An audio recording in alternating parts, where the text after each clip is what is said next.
Miranda's Mysterious Universe. All right, we understand the context.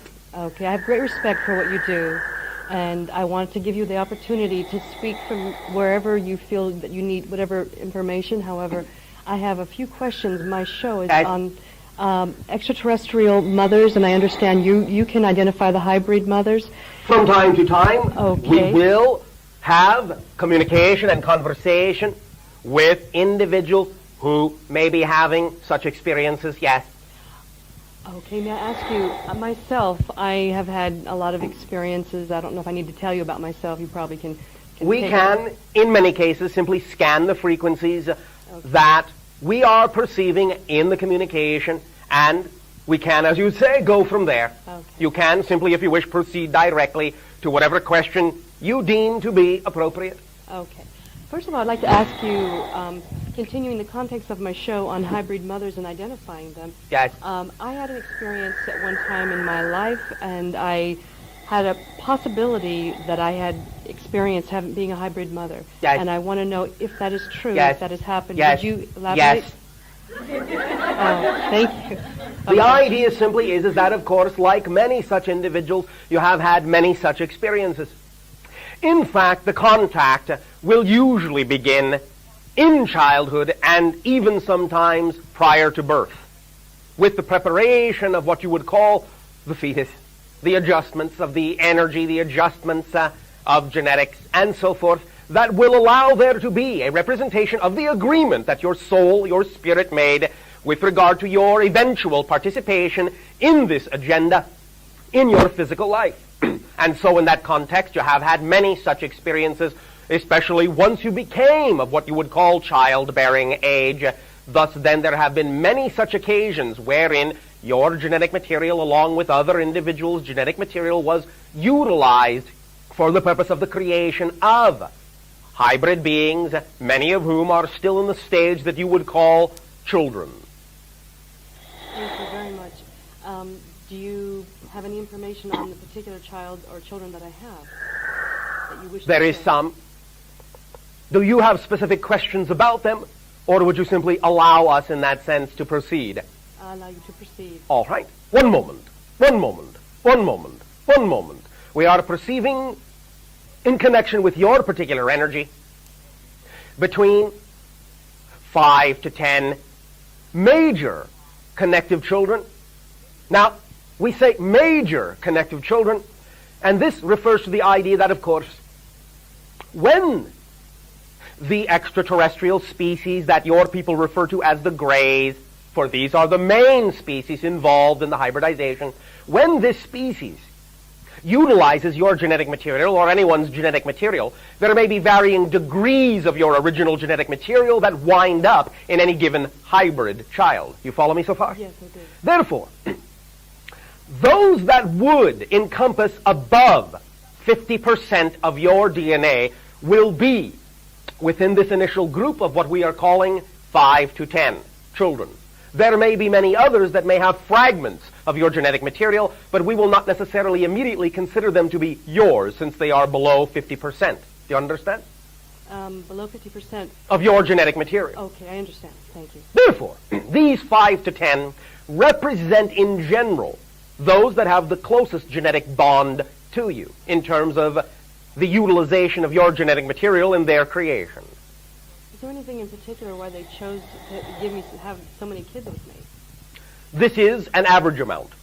It is? Yes.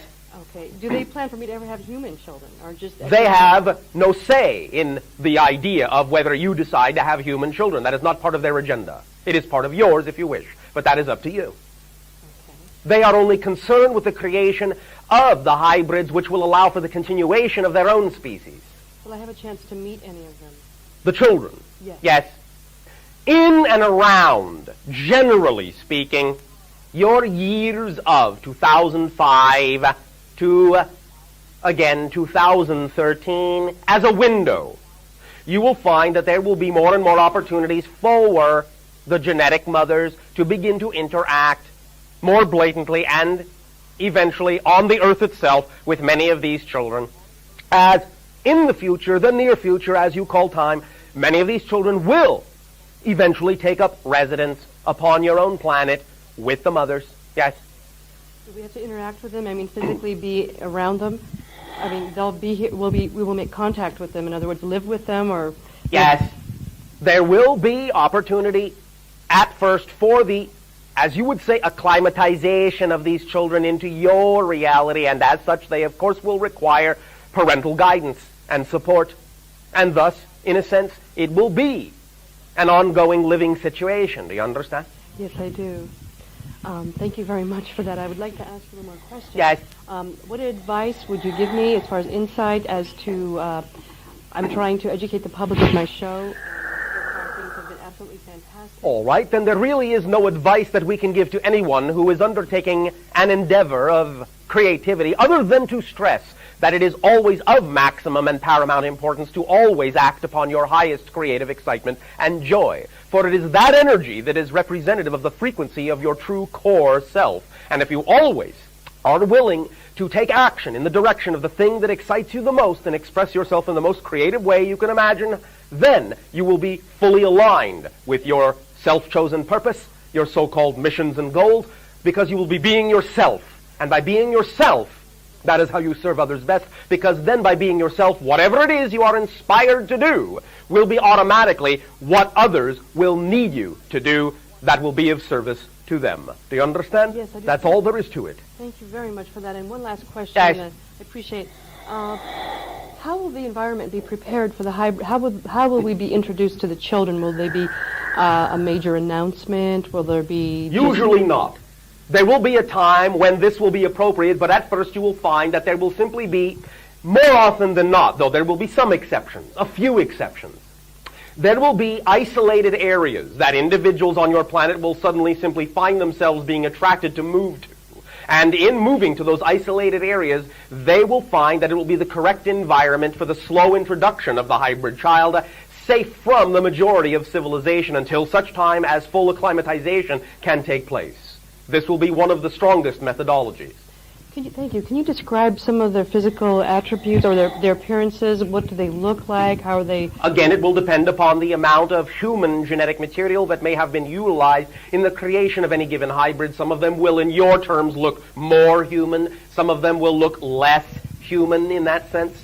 But generally speaking, since our race also is representative of a hybridization, it will be, in general, similar to the appearance that we have, which is relatively slender and frail compared to humans of average, the idea of 4 to 5 feet of your height, whitish gray skin coloration, like unto what you would call your paper, larger eyes than human eyes, slightly larger heads than human heads.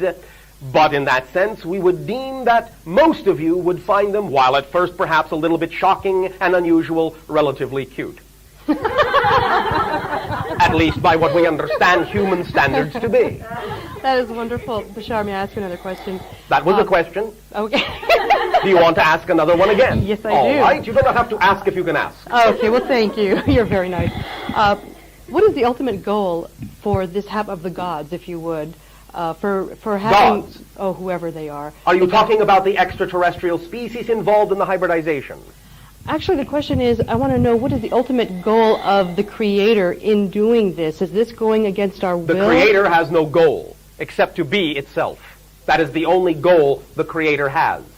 Were the Creator to have any other goal other than to simply be itself in all the ways that it can, this would put too much of a restriction on creation. There can be no restriction on creation. It must be open-ended and infinite, or it cannot be truly creation.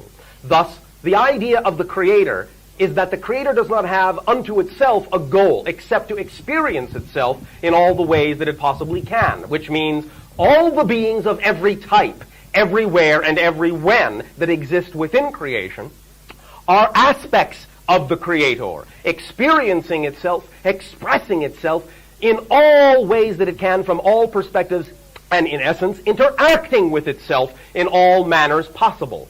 The only goal of the Creator is to experience itself as creation. There is no ultimate goal other than that, because it is simply its nature, and the only goal it has is to simply express its nature. Do you follow that? Yes, I do. I appreciate your explanation. Thus then, it is not that any one thing goes against the grain or so-called with the grain of the Creator. Yes, there are things that might be mechanically destructive. There might be things that are mechanically constructive. You can understand that there is a flow that represents going with the grain, so to speak, that there is a flow that in some senses represents going against the grain, so to speak, but it is not against the will. It is simply that there are some things that are more efficient than others, some things that are more representative of holism than others, some things that are more representative of segregation than others. The ultimate idea, therefore, is for every species and every individual, everywhere and everywhen, to decide for themselves whether or not they wish to function on a more holistic and therefore more creation representative level, or a more segregational and therefore, in a sense, a more destructive representation level. But that is up to each and every individual. Do you follow? Yes, I do. And what is the health of these children, and what is their diet? What do they enjoy eating when they come to this planet? At first, in the initial stages of the hybridization, the health was not that good until certain adjustments were made. Now, more and more and more of them are, in your terms, healthy. There will be a very light diet, as it will be mostly in liquid form, what you would call the liquefaction of vegetables and fruits, some of which are native to your world, which are brought to them for the ability to adapt, some of which are not native to your world. In that sense, there is a very, very light amount of the ingestion of solid material, again in natural raw form. They will not eat anything that you would call cooked or prepared in any other way other than being natural. Do you understand? Yes, I do. Thank you. Does this help you? This helps me greatly. It's been a great pleasure talking with you, and I want to give other people an opportunity to have your time. And All I thank right. you very, very much. We thank you again for the opportunity for this co-created transmission and interaction. And we will now, at this time, proceed with the idea for this transmission that we will call breaking the seal.